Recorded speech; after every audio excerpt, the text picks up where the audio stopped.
Olá, pessoal. Estamos aqui reunidos em mais uma edição do Screencast, uma realização da ABMP, do Screen e esse apoio da Zygon. Estamos aqui no foyer do Glauber Rocha e vamos falar hoje sobre geração Z. E é um tema que deixa a gente sempre na expectativa de entender. Eu não sou mais geração Z, apesar da cara de novo, eu não sou mais tão novo assim, né, Bia? Você pode até dizer que não.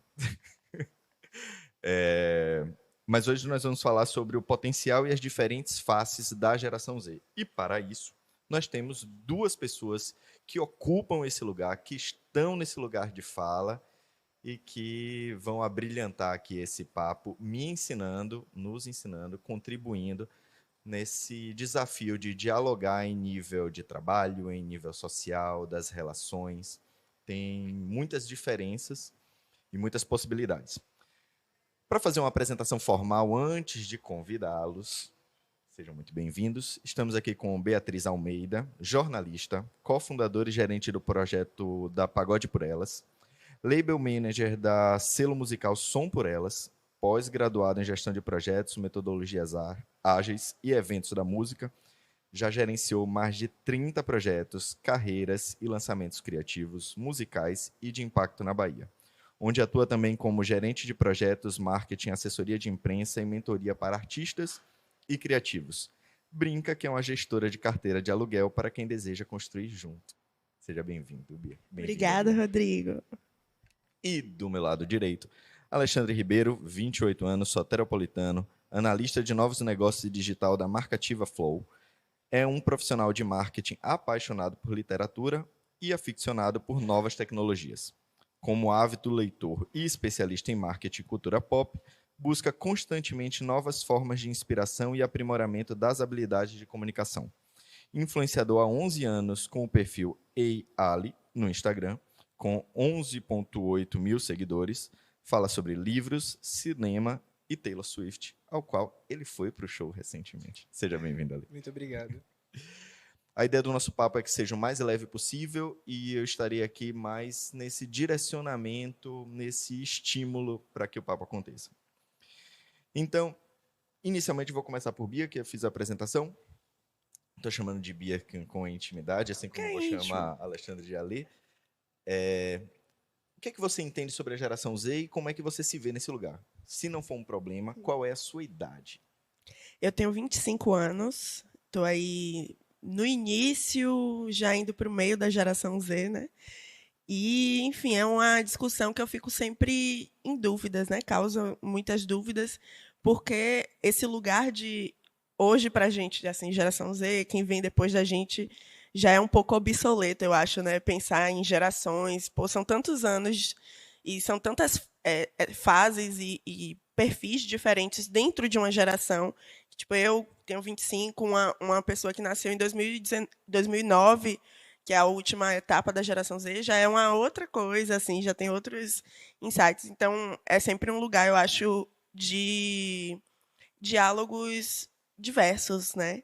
E, enfim, eu entendo que a gente está aí nesse lugar de potencial criativo, é um dos principais marcadores da geração Z, mas também nesses desafios, né, que já, enfim, crescer desde a adolescência com a tecnologia ao alcance das mãos também traz e vai continuar trazendo para a gente, né?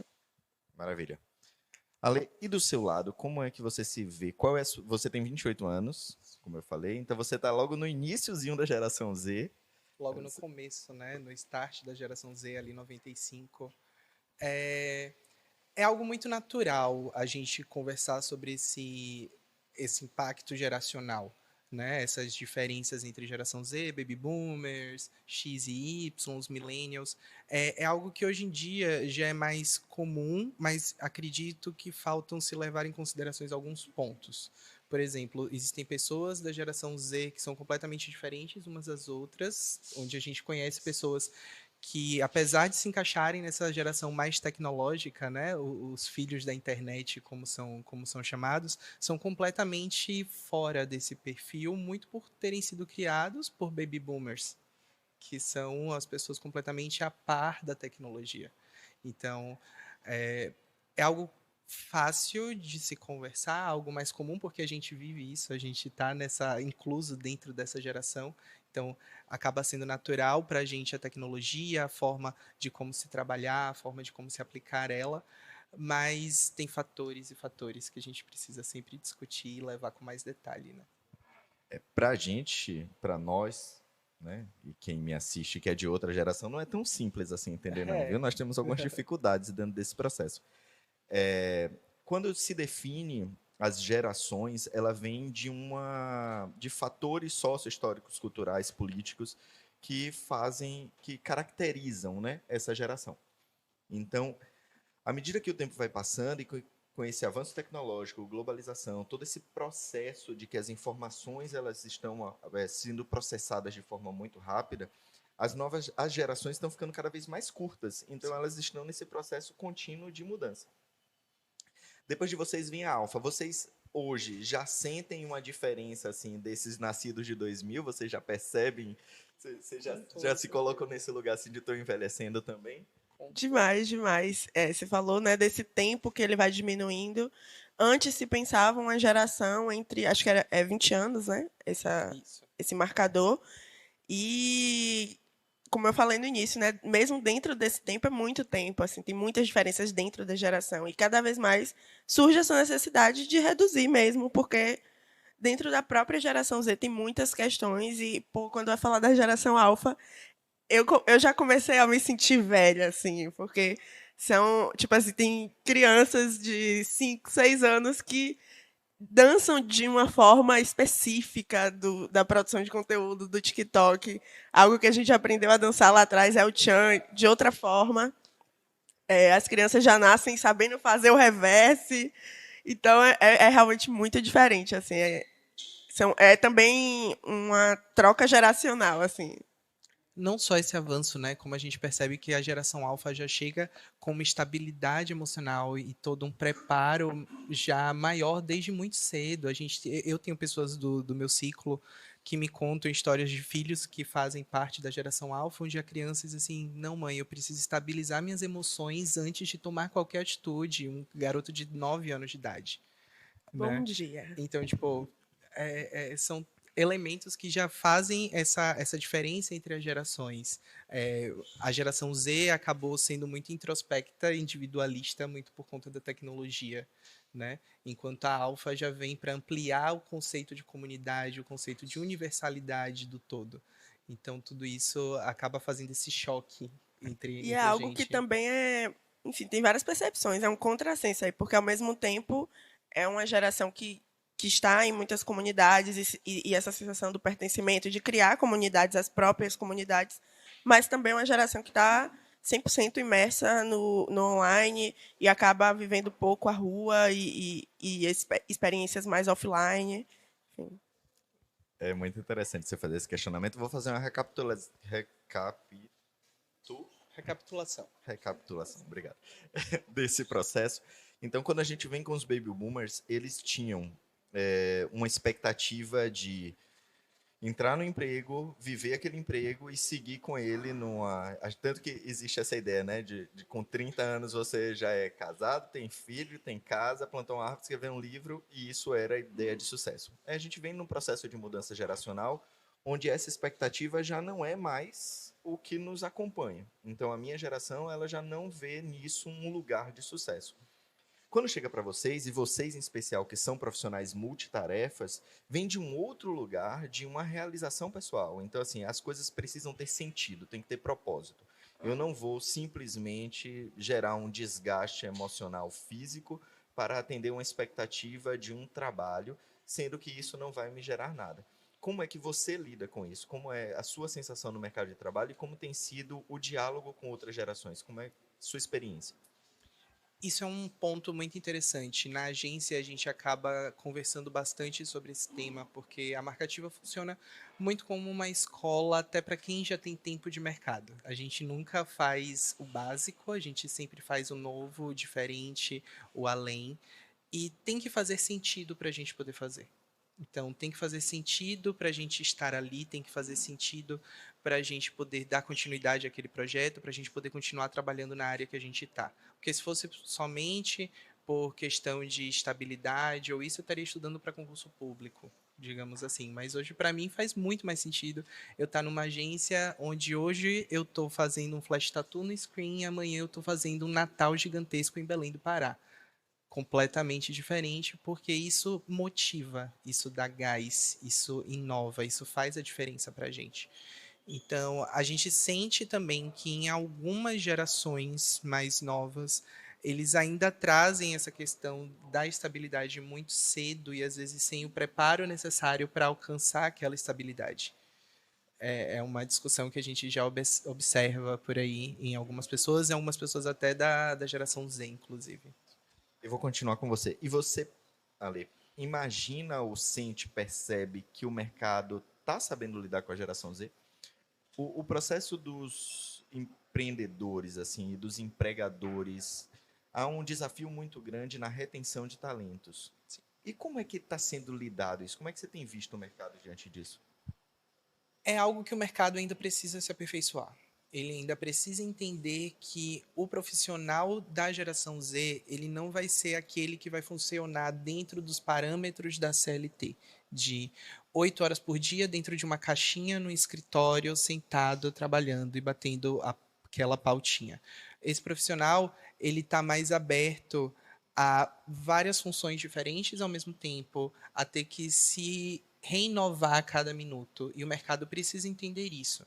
Né? O home office, por conta do período de pandemia, foi uma amostra disso, de que a gente consegue dar conta de 2, 3 empregos em home office tranquilamente. A gente consegue trabalhar em mais de um lugar, né? O que é depois um calmante para dormir? Tudo bem, faz parte.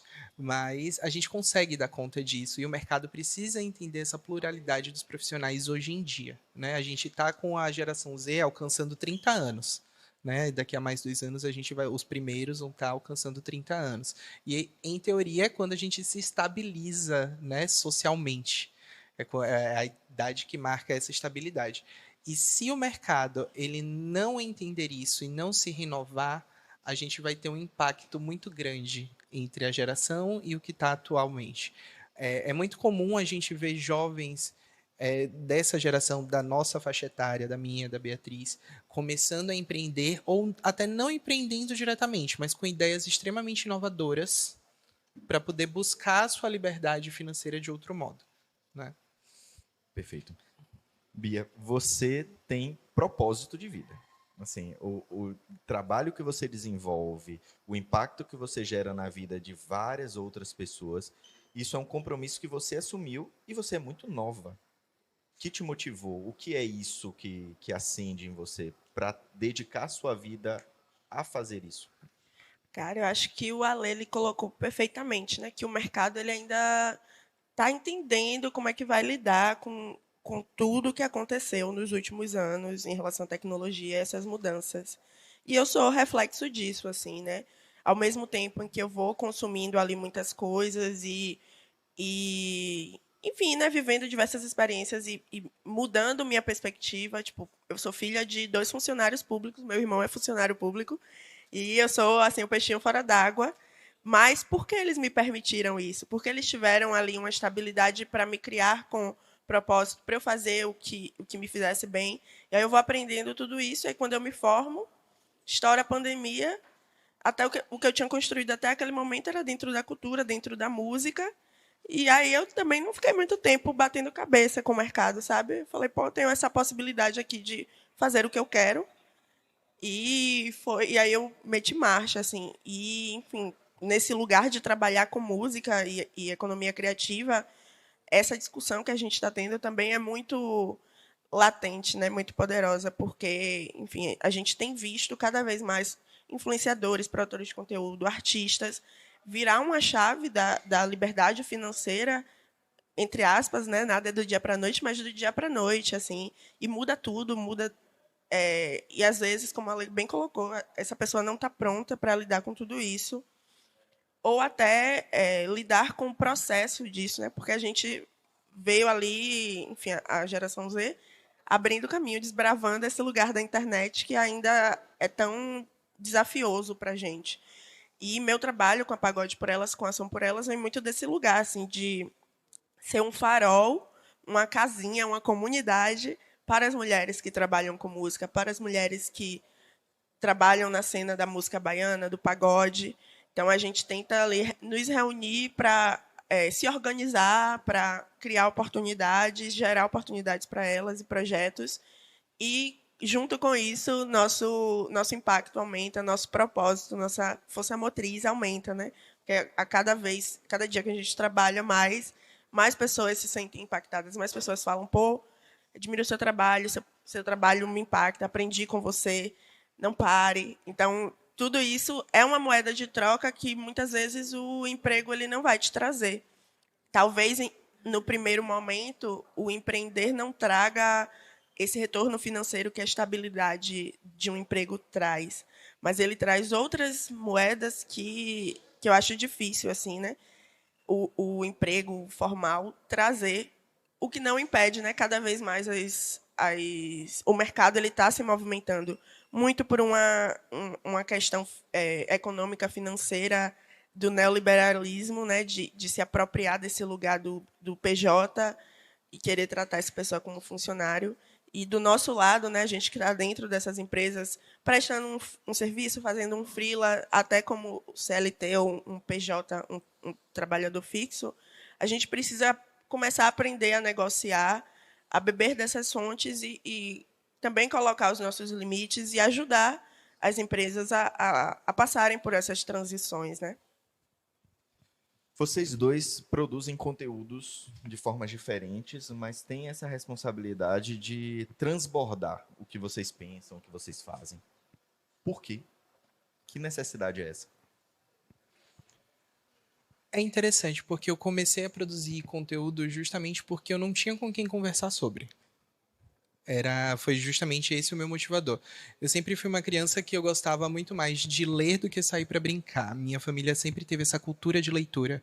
Então, minha mãe sentava comigo para ler uma história em quadrinhos, meu avô me dava um livro infantil, meu avô também me ensinou a ler Nárnia. Então, eu sempre tive essa cultura de ler mais do que brincar, de sempre estimular a imaginação do que brincar. E chegou um determinado momento da minha vida que foi durante o período de Crepúsculo, daqueles booms das grandes séries, dos grandes livros, onde eu lia muito e as pessoas no meu ciclo não tinham o mesmo hábito e não sabiam conversar comigo sobre.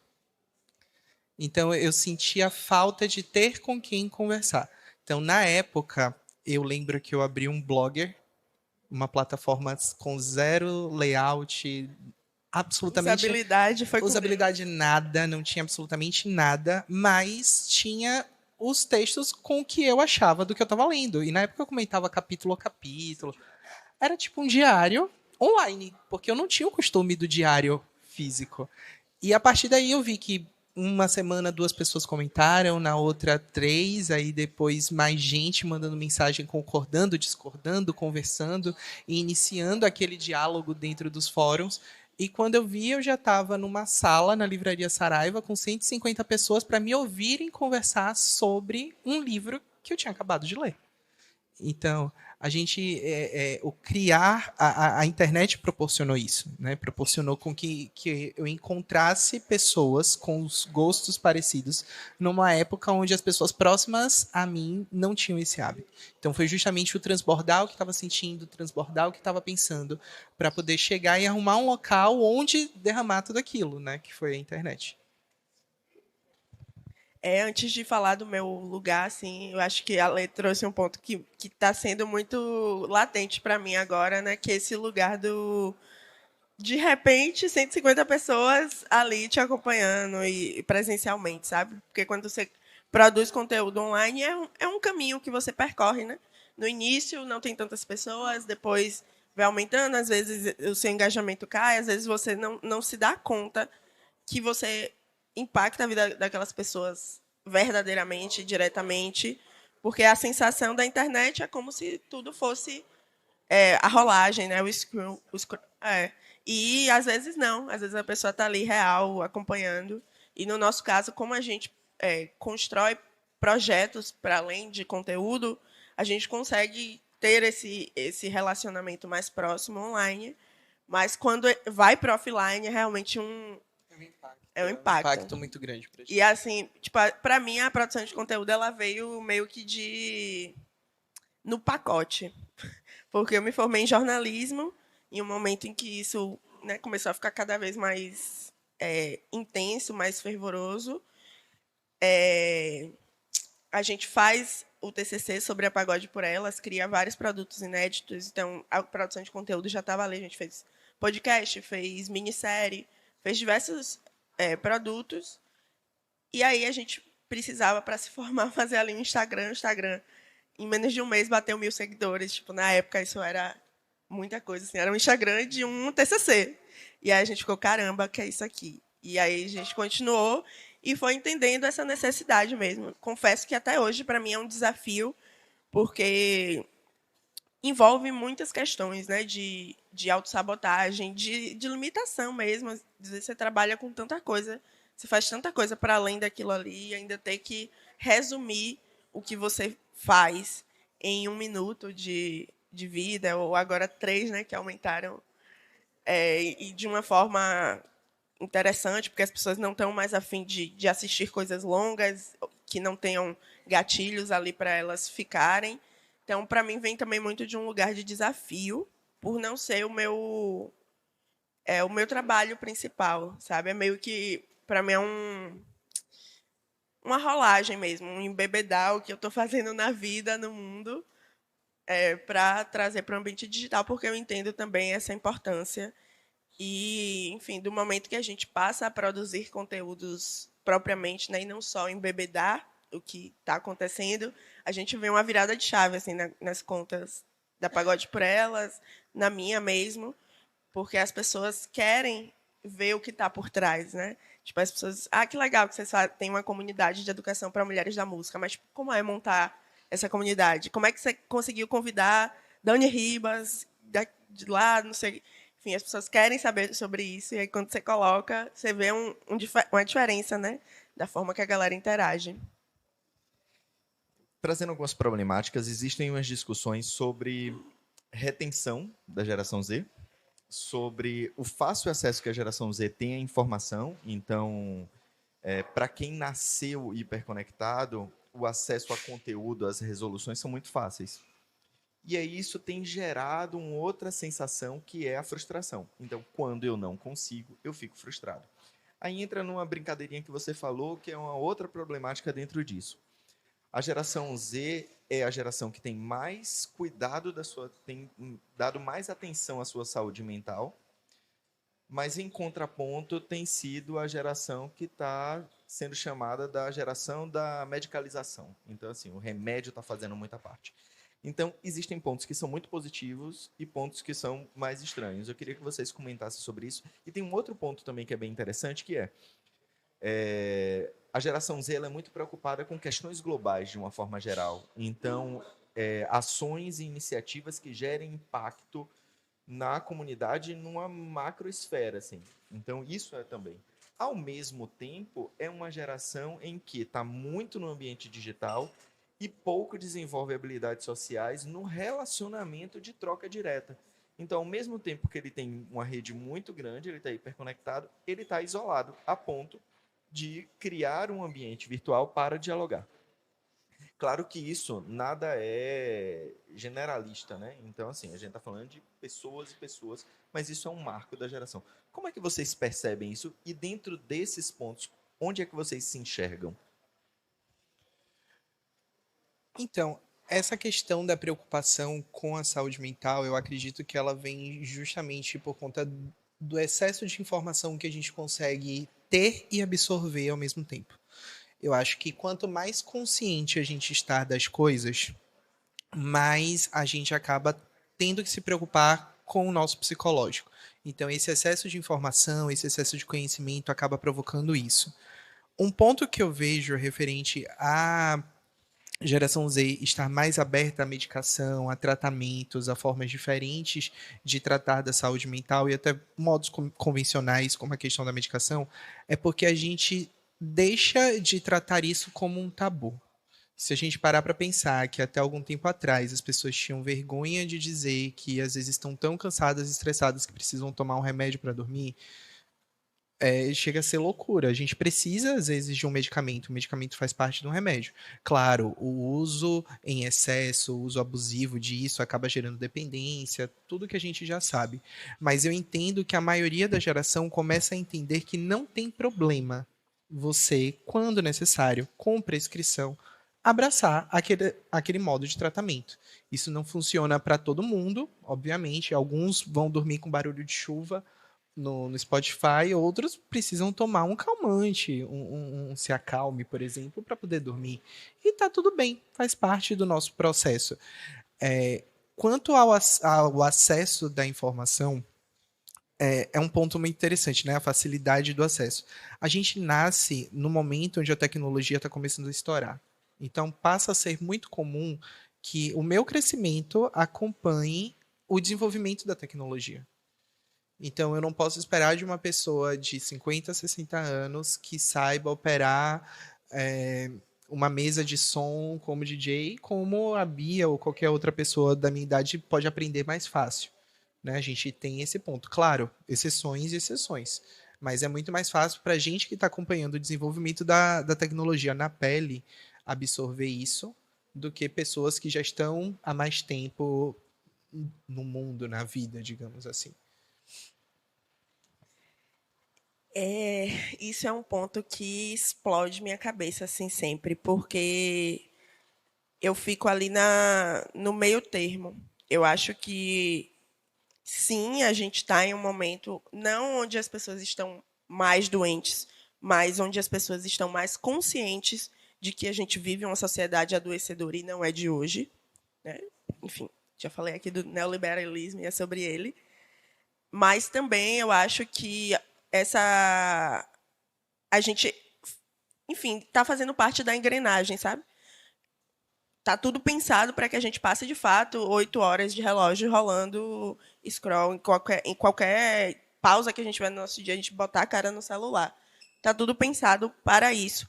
E para que a gente ache isso massa, para que a gente ache que a gente está à frente, que a gente está hiperconectado, que a gente tem mais informação.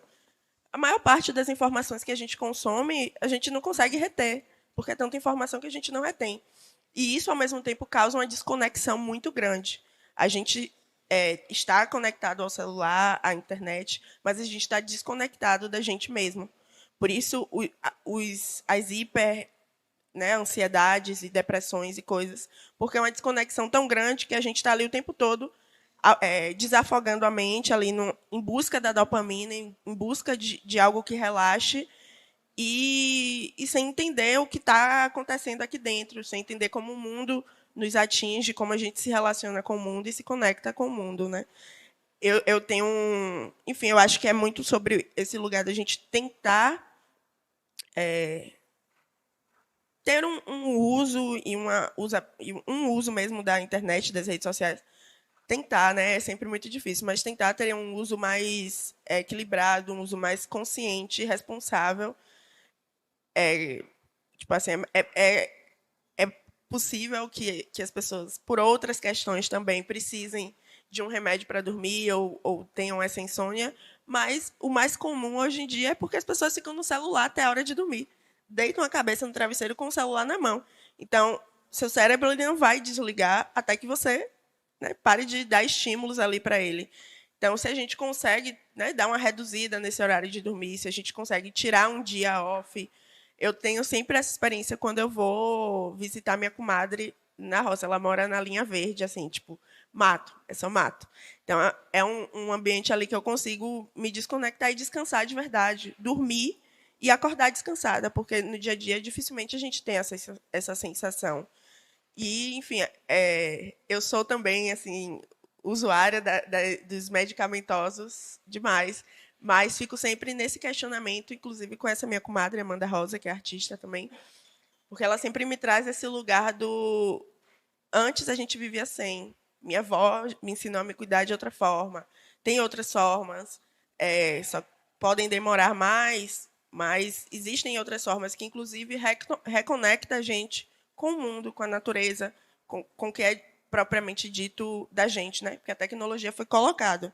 Mas, enfim, a gente está no mundo desde antes disso, né? E tem outras formas também de se cuidar. Essa questão do medicamento, em especial, eu já tomei alguns sustos, confesso, assim. Eu tenho uma certa resistência, eu, Rodrigo, no consumo de remédio, então eu sempre busco alguma coisa que me traga um equilíbrio para que eu não precise criar esse vínculo. Então, eu tive um momento, quando eu terminei o mestrado, que eu tive uma crisinha de ansiedade, e aí eu descobri na atividade física um lugar da minha válvula de escape. E entre praticando várias, eu descobri que a natação era esse meu lugar. Foi muito legal o processo da natação para mim, porque eu comecei a praticar numa situação em que eu estava muito ansioso e eu tinha pequenos gatilhos de ansiedade enquanto eu estava nadando. E qual era o meu processo diante disso? Se meu batimento cardíaco acelera, diminui meu rendimento na água. Então eu vivia um processo dentro da água de eu preciso me reequilibrar estando aqui. Então foi um exercício para mim. Tudo isso para poder me distanciar o máximo possível do remédio. E aí, estagiários da minha agência, eu vi pessoas muito novas, assim, de 18 anos, conversando em rodinhas sobre remédio de uma forma muito natural. E assim, eu achei estranho, confesso. Foi estranho para mim. Eu sempre fico numa luta interna para não ser o tiozão do rolê, sabe? Assim, para não ser aquela pessoa preconceituosa. Mas, ao mesmo tempo, eu também não penso que nos cabe, em gerações nenhuma, um processo de amém para todas as coisas. A gente vive um processo contínuo de discussão, de entendimento. Então, esse ponto do medicamento, como é que vocês veem? Eu entendo já, diante do que vocês falaram, que isso não é uma problemática a partir do momento que você deixa de transformar aquilo ali num grande terror. Mas, se vocês puderem aprofundar mais, como é que vocês veem esse cenário? É saudável? É sadio? É temporário? O acesso à informação, essa hiperconectividade é algo realmente que atrapalha? Eu estava ouvindo um podcast sobre justamente a guerra, né, a possível guerra, e o impacto que isso tem na geração. Que como, nesse sentido globalizado, e o quanto isso nos afeta de uma forma geral, sente de uma forma diferente. Porque o mundo não é mais um microambiente, né? É um macroambiente. Então, vocês estão pensando no todo. Então, qualquer coisa que aconteça lá do outro lado gera impacto também nas emoções. Como é que vocês sentem isso? E quais são as alternativas de cuidado além das medicamentosas? Eu tenho uma visão meio apocalíptica sobre. Então, não sei se a gente se divide aqui, você fica mais esperançoso, mais apocalíptico. Mas, assim, sei lá, eu acho que nada mudou. Eu acho que as pessoas sempre foram estimuladas a se medicamentalizar bastante, desde que, né, a gente teve essas possibilidades, desde do Dorflex até hoje, sabe? Isso é uma continuidade na minha visão. A diferença, para mim, é sério também essa normalização de medicamentos psicoestimulantes, enfim, psicoativos. E eu acho que é de um lugar de trazer, né, para discussão, para o conhecimento, em podcasts como esse, em produções de conteúdo. Não sei se podemos esperar isso dos próprios médicos, porque eles estão também ali ao lado das farmacêuticas. Mas eu também acho que isso não é algo do indivíduo. Eu acho que isso, mais uma vez, está programado dentro desse sistema que, na minha visão, está bem próximo de acabar. Então, na minha percepção, a gente está ali encontrando formas de sobreviver até o momento que o mundo realmente vai acabar de vez, que não está muito longe, né? Porque questões climáticas, guerra, aquecimento global, tudo isso tem mostrado a gente que o caminho ele está mais próximo do que longe, assim. É aquele negocinho, né? O mundo fica, mas com a arma biológica a humanidade acaba e o mundo fica aí. Pois é, e a gente vai. Eu tenho a visão do medicamento muito como uma ferramenta. Eu acho que é importante a gente entender que alguns tipos de doenças e problemas psicológicos precisam dessa ferramenta, sim. E a gente não pode simplesmente tratar ela de forma exclusória ou colocar uma tarja de censurado muito em cima disso. Existe a questão da normalização excessiva desse tema, de pessoas que fazem uso por uso recreativo, e é aí que a gente precisa bater no ponto de que remédio é uma droga. Independente de ser legalizado ou não, remédio é uma droga e precisa haver o uso consciente e prescrito desse tipo de ferramenta. Mas, claro, existem diversas outras formas de você cuidar da sua saúde mental. Para você, a academia funcionou muito. Para mim, funciona muito a pintura. Então, tipo, para Bia pode funcionar a música, né? Existem diversas outras formas, mas existem momentos onde é necessário. E a gente precisa tratar isso como algo ok. Não fazer com que a pessoa se sinta envergonhada por estar tomando remédio. Eu já tive amigos mais velhos do que morreram de vergonha de vir me dizer: não, a partir de agora eu estou tomando tal medicamento. Não tem porquê. Faz parte. Assim como um diabético precisa de um remédio, de uma losartana para não ter o açúcar elevado, alguém com depressão vai precisar de um Rivotril para estar ok. Faz parte, sabe? Então a gente precisa ter essa consciência e ter essa clareza de que não é vergonhoso você cuidar da sua saúde mental, porque isso também é uma forma de cuidado. Mas deixando sempre essa atenção, né? Da gente não cair no conforto mesmo. Não se fazer de muleta, né? Assim, não, Vai normalização entender não, que é porque uma meta. tá dentro do normal, mas não é uma muleta, assim. E claro que existem questões, condições que você vai precisar ali, uma pessoa que é bipolar, ela vai a vida inteira precisar do medicamento para se regular e conseguir viver em sociedade.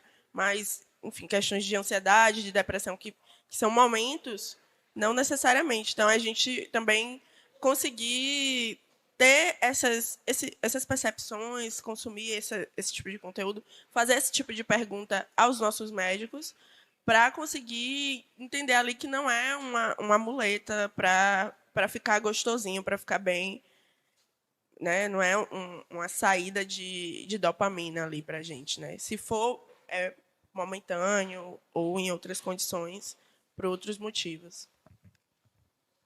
A minha geração tem uma discussão que é a geração Y, tem uma discussão entre comprar uma casa ou morar de aluguel e viajar o mundo. Então tem essa discussão que acompanha a minha geração, né? Então eu tenho uma rede de amigos que optou por ter esse lugar físico seguro e conheço pessoas que decidiram que eu não quero, minha ideia é ser nômade, apesar de querer estabilidade, mas não quer reter esse orçamento no lugar, porque não vai ficar preso aquilo.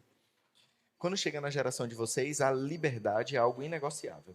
Então, poder transitar, ir e vir, trabalhar em 3 lugares, viver novas experiências, isso faz parte. O que vocês pensam do futuro? É interessante, que é uma pergunta que me fizeram recentemente, né? Qual é essa expectativa para daqui a 5 anos? Eu tô preocupado com o que eu vou fazer amanhã. Né? Eu acho que é muito difícil e eu vejo isso em outras pessoas da geração Z, não sei se é exclusivo do meu nicho, mas a gente está muito preocupado com o conseguir fazer tudo que a gente quer fazer enquanto a gente consegue aproveitar.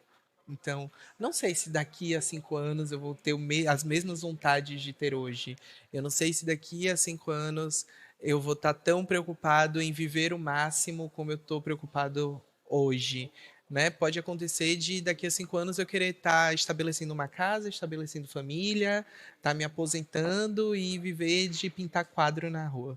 Não sei, pode acontecer. É muito difícil para a gente, pelo menos para mim, ter essa visão mais determinada do futuro, né? Querer determinar o que eu vou fazer. Eu acredito muito no viver o hoje e no entender no que eu posso fazer no máximo até o mês que vem. E aí replanejar. As coisas mudaram tanto da nossa adolescência para cá que a gente fica tipo, pô, eu vou me planejar tanto para quê? Vai tudo mudar de novo. Mas, real. Eu me identifiquei muito com a fala do Ale. E tanto que, tipo, hoje é um dilema para mim. Eu sinto que a gente se perdeu um pouco nessa ideia. E muitas vezes pessoas que não têm a mínima estrutura de estabilidade, de segurança mesmo, familiar, financeira. Ah, não, vou viver por aí. E às vezes é importante também essa base que a geração anterior tem, né, de não construir algo aqui sólido, porque aí muitas vezes, a maioria das vezes, é isso que trouxe a gente até aqui, né?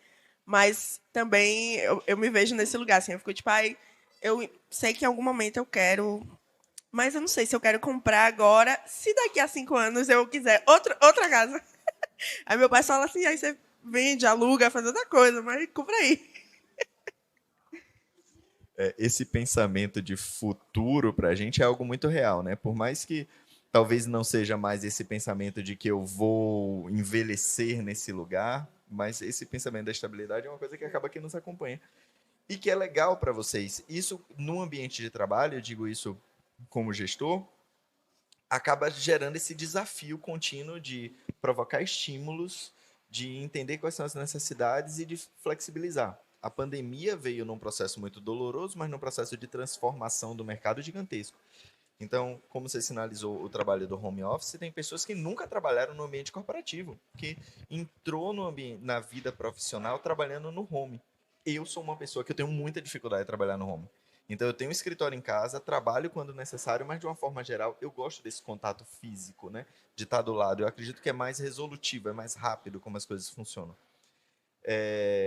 O que é que vocês deixam aí de aprendizado, de aconselhamento para empresários e empresárias, para as pessoas que estão no mercado, para desenvolver assim iniciativas que possam fazer com que o ambiente fique mais saudável, mais caloroso, mais estimulante e que possa, eu não digo nem com a expectativa de reter, porque eu acredito que o reter ainda é um pensamento nosso, não é mais um pensamento que nem cabe na nova geração, porque não vai. A ideia é transitar e viver novas experiências.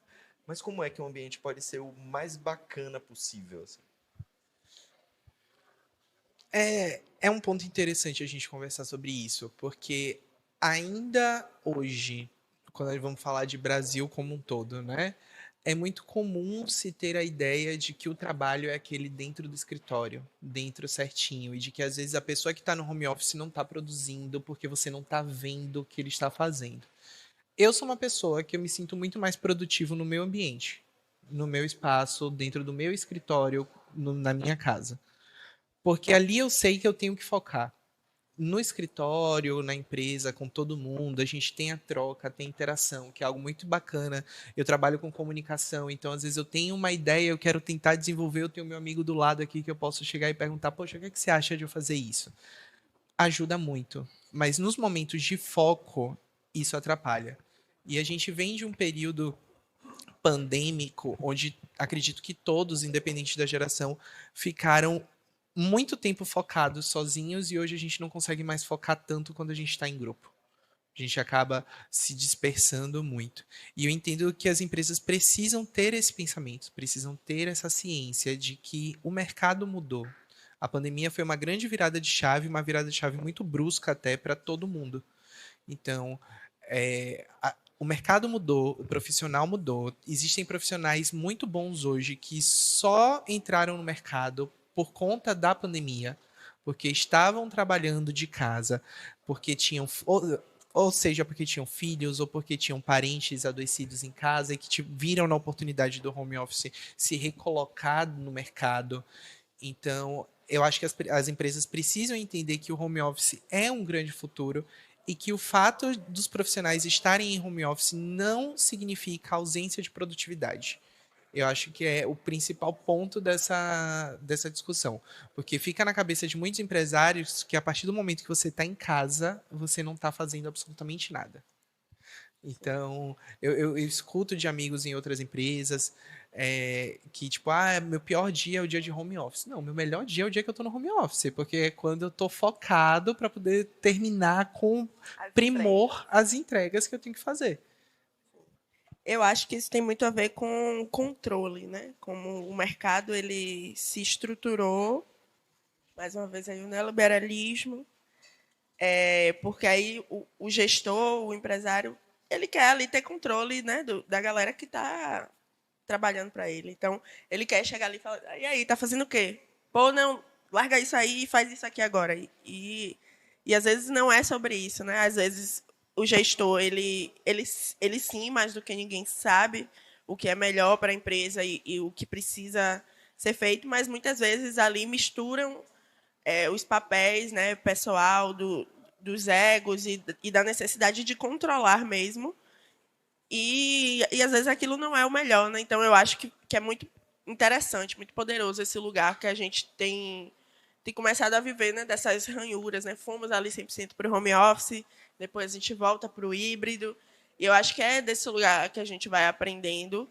E eu acho que é sobre abrir mão do controle e nos momentos, enfim, quem aceita mesmo o híbrido e tal, nos momentos de coletividade, nos momentos, né, nas empresas, fazer com que esses momentos sejam legais, sejam momentos de troca. Eu acho que momentos interessantes para a galera junta é momento de planejamento, de criação de ideias e de socialização, porque o que vai segurar, entre aspas, essa pessoa, né, vai ser a boa vizinhança, ali, o bom relacionamento, e a Criativos faz isso como ninguém, assim. Acho que vocês criam super momentos, né, de interação, de troca, que envolve a galera do mercado, envolve, enfim, os colaboradores, para ter memórias positivas daquele lugar mesmo, sabe? Isso é algo que é bem importante, assim, para mim e para a gente. A gente está nos minutos finais, mas eu queria fazer uma pergunta. Geração Z, o que é que vocês esperam da Alfa? O que é que vocês esperam dessa geração que está chegando? Nossa, a geração Alpha eu espero muita cura e muita mudança mais nessas questões das problemáticas, né? Eles estão vindo com um caminho muito aberto, que a gente bateu muita cabeça para poder abrir nesse período de conscientização das diferenças, do lugar de cada um, de que todos nós temos problemas e que os nossos problemas são importantes. E eu espero que essa geração ela traga justamente a cura para as feridas que a gente abriu nesse processo, que eles tragam a certeza, né, a chancela final de que tipo toda a luta que a gente teve até aqui, ela foi válida e que vai permanecer durante muito tempo. Sim, você falou de cura, eu estava pensando em solução, e no final é a mesma coisa, assim. O que eu espero da Alfa é que ela venha aí com encaminhamentos para as soluções das dores, né, dos problemas tantos que a gente tem. E hoje, mais do que todas as outras gerações, eles têm mais ferramentas e aliados nessa luta, né? Não que seja responsabilidade só deles. Calma, mas espero soluções. Eu quero muito agradecer vocês estarem aqui, agradecer muito esse papo. Bia, quem quiser te encontrar, onde te encontra? Quais são os canais? Eu sou Beatriz Almeida no Instagram, enfim, a minha rede. E meus projetos são Pagode por Elas e São por Elas em todas as redes sociais. Ali. Vocês conseguem me encontrar tanto no ei.ale, Instagram, quanto no Instagram do Mundo Marcativa. Né? Eu estou sempre relacionando junto com o trabalho. E basicamente é isso. Muito obrigado a todos que participaram. Muito obrigado a vocês. Obrigado a Zygon por abrir esse espaço para a gente, a BMP, o Screen. E o Screencast termina aqui. Um abraço.